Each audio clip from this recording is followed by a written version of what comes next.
Entonces, les compartimos a ustedes desde Espacio Lacaniano, en el contexto de la gran conversación del psicoanálisis y la civilización, una entrevista que le hicimos al psicoanalista Miquel Bassols, miembro de la Asociación Mundial de Psicoanálisis, ex delegado de la Asociación Mundial de Psicoanálisis,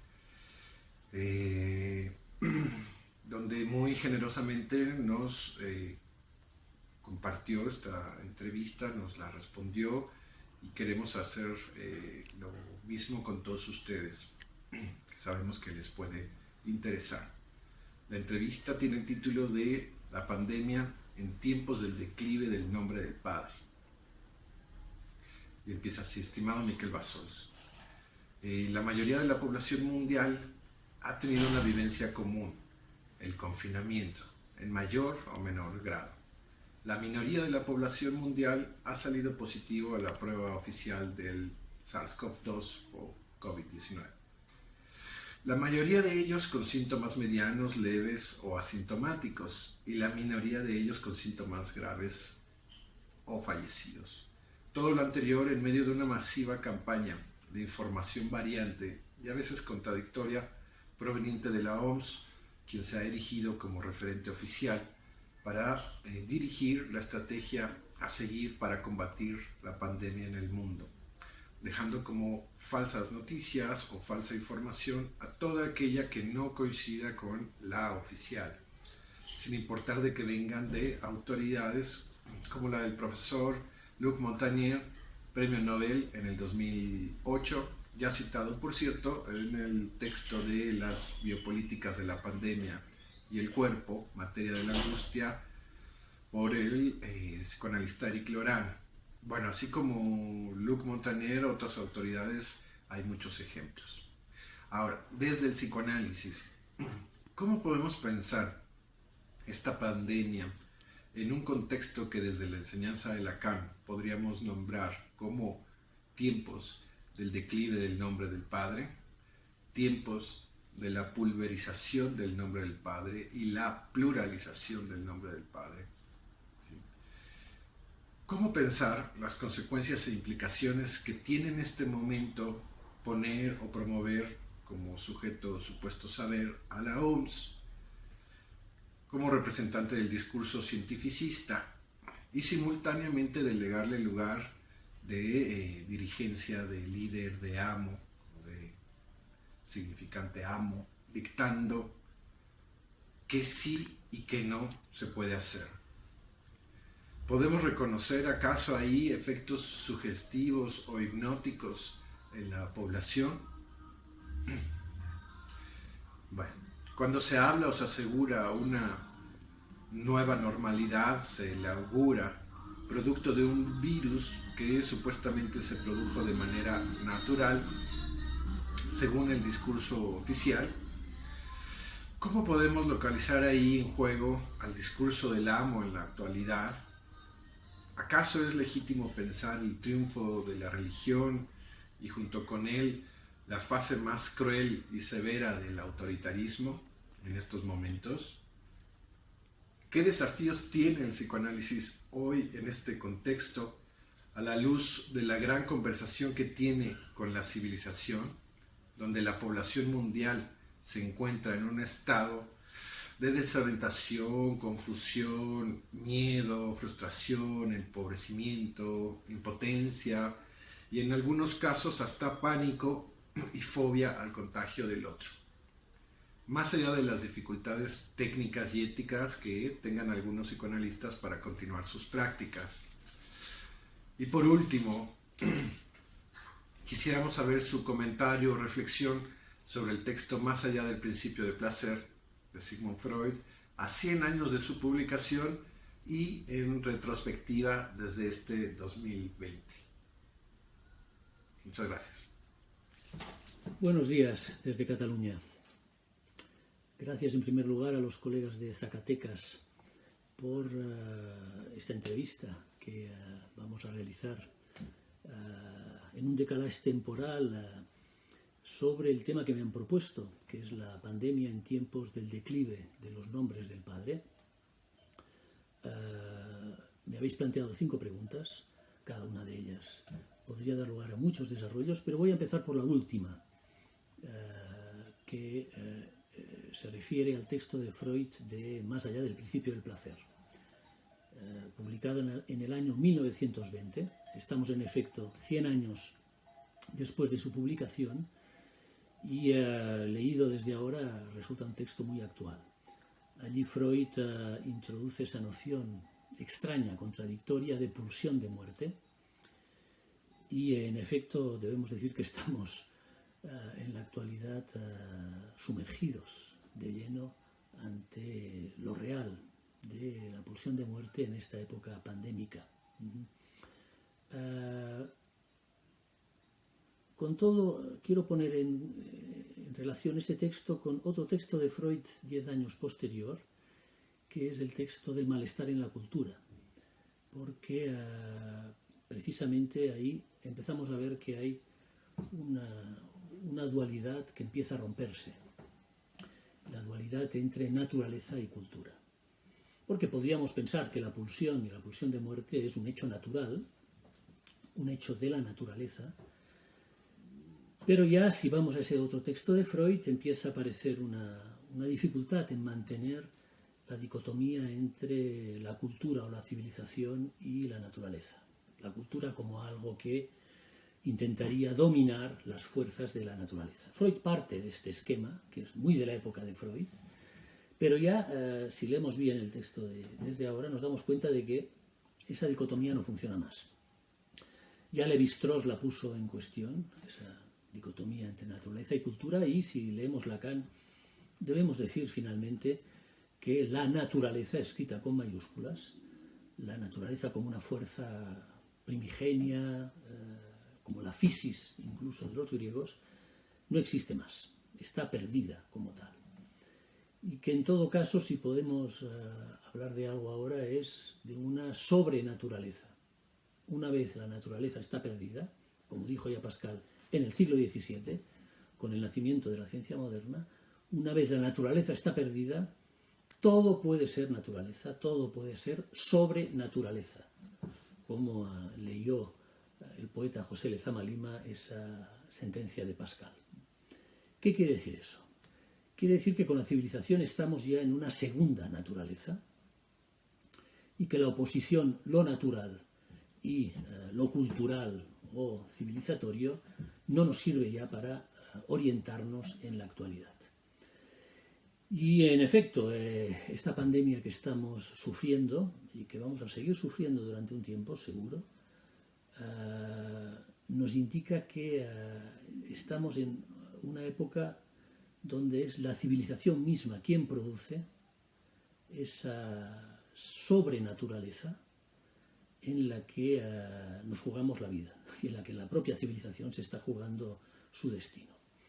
De modo que la primera consecuencia que podemos sacar de ese texto de Freud y de su noción de pulsión de muerte es que la pulsión de muerte no es una fuerza natural contra la que estaría luchando la civilización y la cultura, sino que la propia Kultur, que es el término que utiliza Freud y que debemos traducir por civilización, la propia civilización produce esa pulsión de muerte.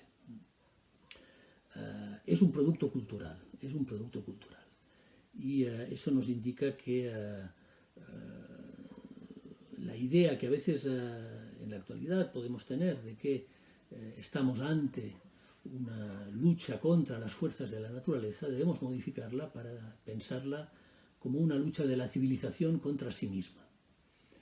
De hecho, desde la perspectiva de la pandemia, la verdadera epidemia es la civilización, es el ser hablante como tal, y el problema es que si se llega a curar de sí misma, esta civilización va a desaparecer. Y en efecto podemos pensar que la cuestión es cómo generar ahora síntomas que no se autoliquiden, que no se autodestruyan en la civilización en la que estamos viviendo.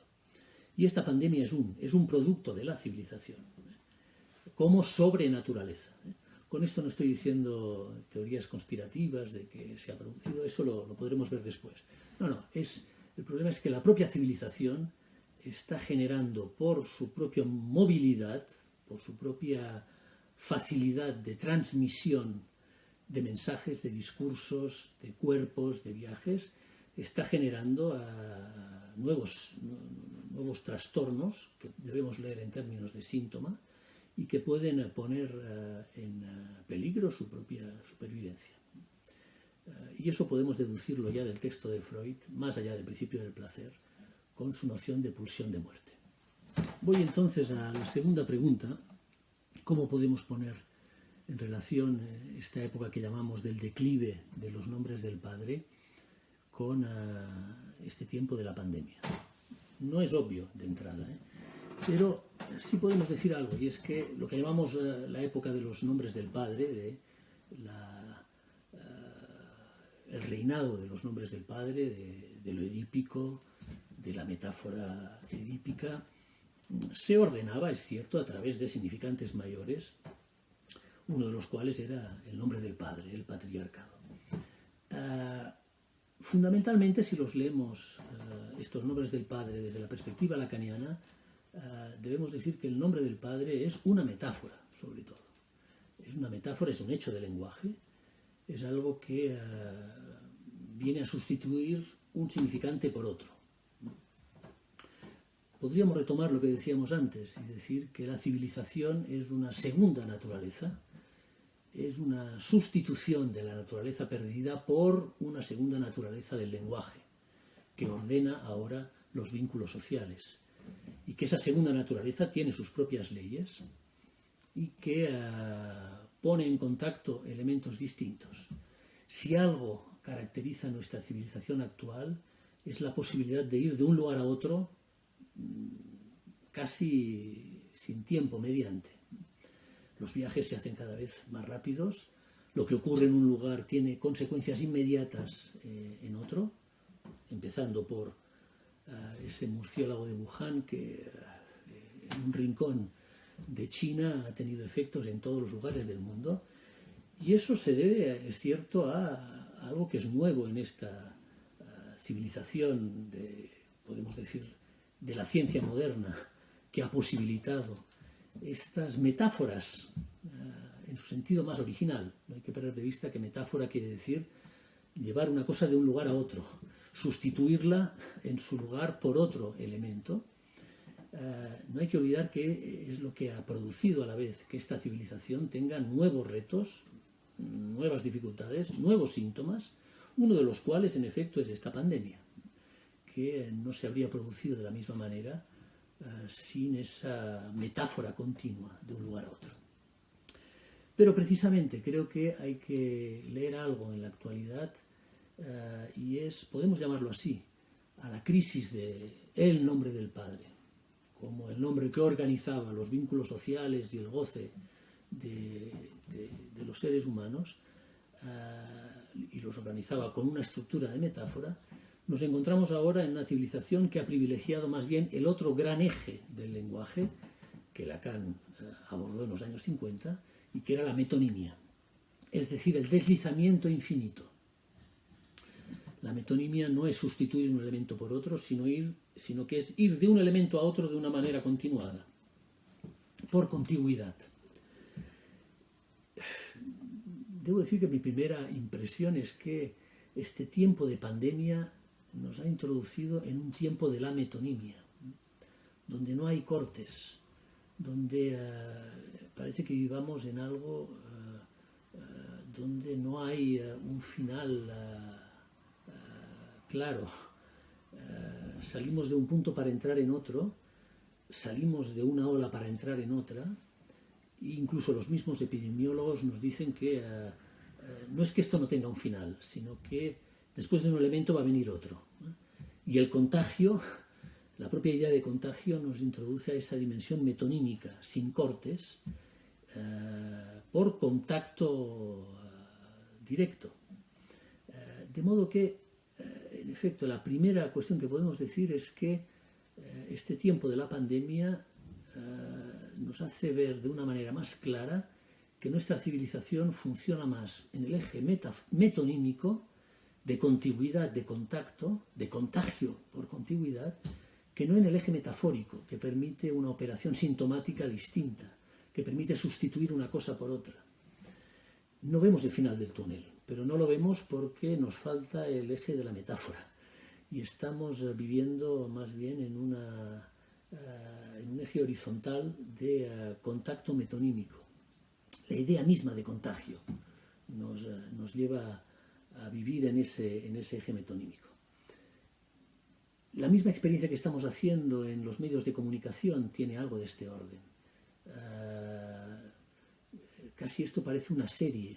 Ahora las series son las que tienen más éxito en Netflix, en los medios de comunicación. Incluso las noticias ellas mismas parecen hechas como una serie de Netflix que no tiene casi final y que funciona no por una idea de conclusión metafórica, sino por mantener al espectador en una metonimia continua. Siempre viene un elemento nuevo, siempre viene un elemento más, que se añade a la serie, pero sin realizar un verdadero efecto de significación, de metáfora. La significación queda aplazada siempre a un nuevo episodio, a un nuevo elemento del argumento.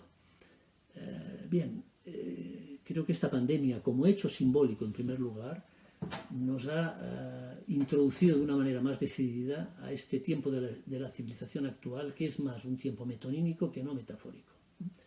Eso leído en términos simbólicos, de cómo vivimos en lo simbólico este tiempo actual.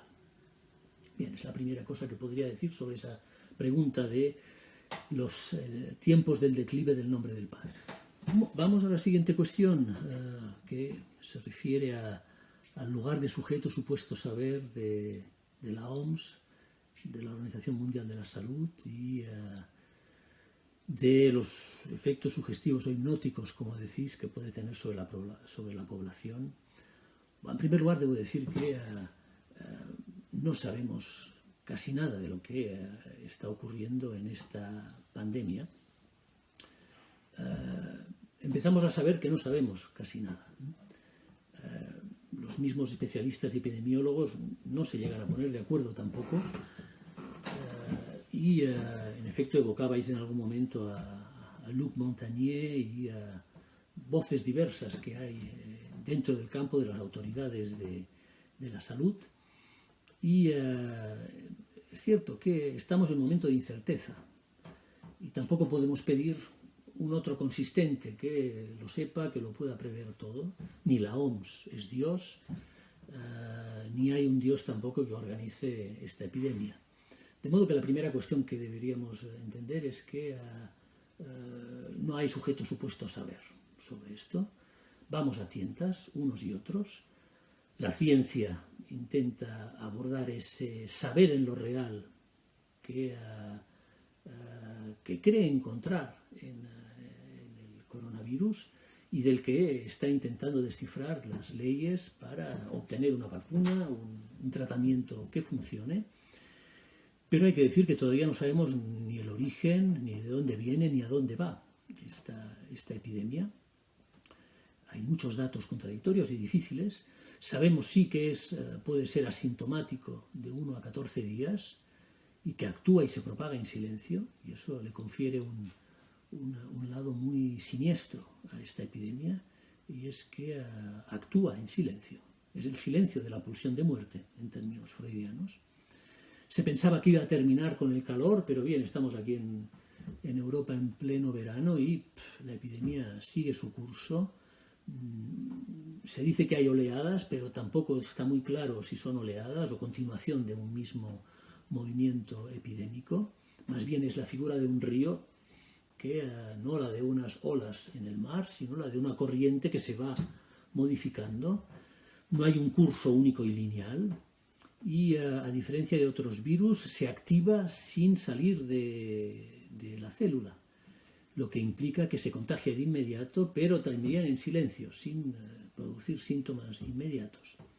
Y además vuelve a activarse en pacientes que estaban aparentemente recuperados. De modo que la respuesta de inmunidad que induce en el cuerpo humano parece limitada y no se sabe hasta qué punto. No se saben también qué secuelas, no se saben tampoco qué secuelas va a ir produciendo en el sistema nervioso, en el sistema respiratorio. Es decir, vamos a tientas y vamos intentando ganar terreno a la fuerza epidémica. Tampoco se sabe cuál de las vacunas que se están preparando va a funcionar y cuándo va a funcionar realmente. Tampoco se sabe el costo que va a tener, cómo se va a producir, cómo se va a distribuir. Subrayo sobre todo el campo de no saber en el que nos ha introducido esta epidemia y de la que la comunidad científica y la OMS no puede librarse tampoco. No podemos pedir a nadie que tenga un saber sobre eso. Por lo tanto, tampoco ninguna teoría conspiratoria va a hacer otra cosa que añadir todavía más sentido a este no saber que debemos aislar como tal. Este no saber nos introduce a un tiempo colectivo que es el que me parece que podemos abordar desde el psicoanálisis. Creo que los psicoanalistas debemos ser muy modestos en esto y no pensar que hay grandes explicaciones de lo que está ocurriendo. Debemos sí intentar leer, descifrar el efecto colectivo de sujeto que está produciendo esta pandemia y que nos introduce hacia un tiempo de no saber, a cada uno. Pero yo eso lo señalaba hace un tiempo en un artículo, si algo se ha subrayado de entrada en esta epidemia es que por primera vez en la historia de la humanidad, y a diferencia de otras epidemias anteriores, voy a decirlo así, la humanidad, si eso existe, se ha podido captar a sí misma como un sujeto colectivo que debe responder a este nuevo real con un cálculo colectivo. Es decir, se dice con frecuencia no hay salida individual, sino que solo hay una salida o un modo de hacer colectivo para hacer frente a la pandemia. Y eso nos introduce a esa dimensión que Lacan abordó después de la Segunda Guerra Mundial con una noción compleja. Él decía que lo colectivo es el sujeto de lo individual. El sujeto ahí no es la persona, el sujeto ahí es la dimensión transindividual, el efecto de significado colectivo que produce una respuesta a lo real como la que estamos viviendo. Y es cierto, ahí vamos a ver cómo funciona este nuevo sujeto que responde a esta pandemia, pero estamos ante un cálculo colectivo como tal.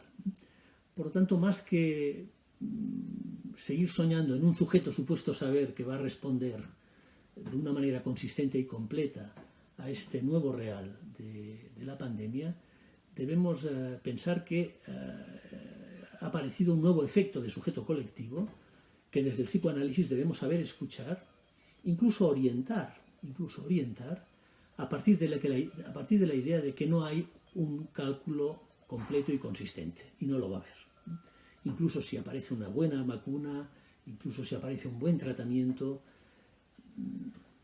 ese otro no va a ser consistente. Tenemos el ejemplo, de hecho, del SIDA.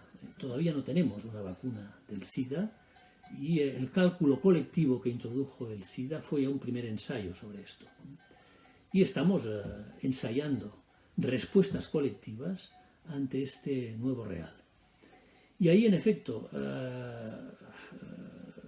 entender que lo que ocurre en un lugar tiene efectos inmediatos en otro lugar, y si no inmediatos, con un tiempo reducidísimo, nos puede ayudar a hacer frente a este nuevo real de otra manera que con el paradigma anterior, que era el de un otro consistente y localizado en distintos lugares geográficos a su manera. No, eso no existe más. Estamos ante ese tiempo metonímico al que me refería antes y que nos pide un cálculo colectivo distinto, fundado en la interconexión continua. Esto tiene un nombre ahora, lo llaman el telecoupling, que es la incidencia inmediata de lo que ocurre en un lugar en otro lugar. Bien, eso es la primera cuestión que creo que debemos tener en cuenta, porque todos estamos hipnotizados por ese tiempo. Y despertar de ese tiempo nos va a llevar precisamente un tiempo. Y no es seguro que vayamos a despertar de ese tiempo. sino es para seguir durmiendo en otra realidad, como indicaba Lacan. Bien, me detengo aquí en esta pregunta. La siguiente cuestión se refiere en efecto al sentido y a las nuevas formas de autoritarismo que se están ya produciendo en nombre de esta nueva pandemia. Es cierto, es uno de los peligros ante los que nos enfrentamos, y esa sí es una epidemia muy delicada, que es la de los nuevos autoritarismos. Mi idea es que cuanto más la autoridad, las formas de autoridad clásicas entran en crisis, más nos confrontamos a nuevas formas de autoritarismo. Y aquí vuestra pregunta sobre si es legítimo pensar el triunfo de la religión, tal como Lacan lo anticipó en los años 70, en efecto, es una pregunta. El sentido es siempre religioso y una pandemia de este tipo lo primero que hace es nutrir de sentido una maquinaria infernal, desde las teorías conspiranoicas hasta la idea de que la ciencia finalmente vencerá sobre este virus pandémico. Debemos entender que estamos ante, seguro, una crisis de la autoridad en distintos frentes que está poniendo ya de relieve el retorno de los autoritarismos más feroces. Ahí creo que, en efecto, debemos moderar nuestra capacidad de interpretación, sobre todo, y entender que es cierto, la epidemia no es solo la epidemia del coronavirus, sino, como decía Bernard-Henri Lévy, es la del miedo que se ha cernido sobre el mundo con esta epidemia. Estoy muy de acuerdo en esta observación de Bernard-Henri Lévy, aunque él hace una indicación un poco, yo diría, demasiado optimista, ¿no? Él decía que esta epidemia no es ni mucho menos la epidemia comparable a la epidemia que hubo de la gripe española, que se llevó por delante muchos más muertos. Todavía no ha terminado esta epidemia del coronavirus, de modo que vayamos a ver, no sabemos todavía qué cifra terrible de muertos puede producir, y que en efecto ha incluido un nuevo elemento, y es un efecto pandémico de miedo mucho mayor del que produjo la gripe española en los años posteriores a la Primera Guerra Mundial.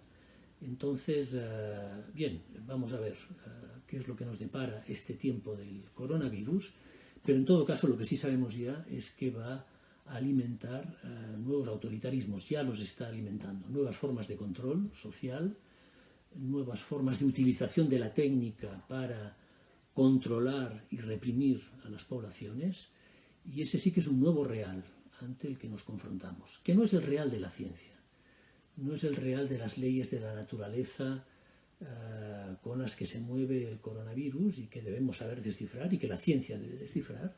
Este real pandémico del nuevo autoritarismo y del nuevo terror producido por la pandemia es un real que se corresponde con esa pulsión de muerte de la que hablábamos antes y que es un producto de la civilización como tal.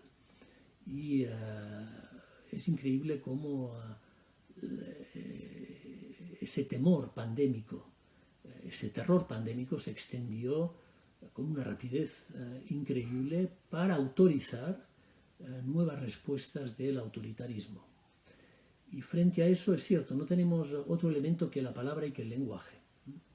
Con eso no nos va a ayudar el laboratorio, que debe hacer su trabajo para descifrar las formas de tratamiento del coronavirus. Frente a eso tenemos solo la palabra y el lenguaje. Y ahí los analistas debemos saber que no hay que alimentar con más sentido el sentido producido por la epidemia. Debemos más bien hacer un trabajo de limitar, de vaciar de sentido esa angustia ante lo real que produce el coronavirus. Entonces hay que singularizar las respuestas ahí en primer lugar.